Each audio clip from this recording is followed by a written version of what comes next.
আড়াইডাঙ্গা হাসপাতালে শিশু মৃত্যুকে কেন্দ্র করে ব্যাপক উত্তেজনা। নবজাতক শিশুর ভুল চিকিৎসার অভিযোগ তুলে ক্ষোভ প্রকাশ মৃত শিশুর পরিবারের সদস্যদের। হাসপাতাল কর্তৃপক্ষের বিরুদ্ধে এক রাশ ক্ষোভ উগরে দেয় পরিবারের সদস্যরা। দুধ খাচ্ছে না, ডাক্তারকে গেলাম, ডাক্তার গিয়ে আসে না, নার্স করে ডাক্তার গেলাম, তো নার্স বলতে গেলে কিছু হয়নি। রাত্রিবেলা গেলাম, আমি সকালবেলা ফেরা আসলাম, ডাক্তার এখানে বলতে দিল কি আমার ছেলে এই করছে না। ও ডাকলাম তো ছেলে বলছে, ডাক্তার বলছে কিংবা ছুটির টাইমে যাবো, 10টা 11টার দিকে যাবো।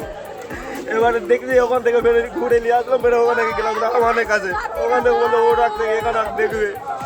এই জন্য কি আমার ছেলে নাই, এখানে আমি ডাক্তারকে চাই না, ডাক্তারের নার্সকে আমি এখানে রাখবো না, এখান থেকে চেঞ্জ হতে চাই, এখানে ডাক্তারের নার্সকে আমি রাখবো না, চেঞ্জ করতে হবে।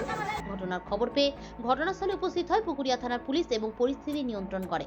ঘটনার সম্পর্কে জানা গেছে, মৃত শিশুটি রতুয়া 2 নম্বর ব্লকের পুকুরিয়া থানার চাঁদপুর গ্রামের বাসিন্দা। এই শিশুটিকে অসুস্থ অবস্থায় হাসপাতালে ভর্তি করে পরিবারের সদস্যরা। সেখানে চিকিৎসা চলাকালীনই অবস্থার অবনতি হলে চিকিৎসককে বারবার বলা সত্ত্বেও তারা কান দেননি বলে অভিযোগ। বলছিলাম বাচ্চাটাকে অ্যাডমিট ওটা করেনি, অ্যাডমিট যদি করতো করা তো বাচ্চাটাকে এফআইআর করতে চলে যেতাম, জামালতাম আমি প্রধানই চলে যেতাম, আমি এফআইআর ওরা করেনি।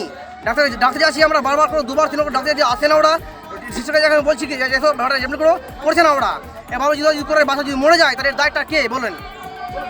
তারপরে ওকে ডাকলাম, আসলো না, আসার পরে দেখি আমার বাচ্চা মরে গেল। আমার মরার পরে আমরা যখন বলছি আবার উল্টো পাল্টা কথা বলে, খালি মোবাইলে খালি কথা বলে, খালি মোবাইলে কথা, মোবাইলে কি ধান্দা করছে এখানে, এখানে কাজ করতে যায় ওরা। হ্যাঁ, আমার কথা হলো আমরা ডাক্তারকে নার্স আমরা এখানে চাই না, অন্য কাজ আসুক এখানে, এরা আমরা চাই না, বাস এখান থেকে চেঞ্জ হতে চাই। আমি রাতে চিকিৎসা যদি করতো তাহলে বাচ্চা থেকে মরুক না, চিকিৎসা করার জন্য বাচ্চা মরে গেছে এখানে। Bureau news Bangla Times.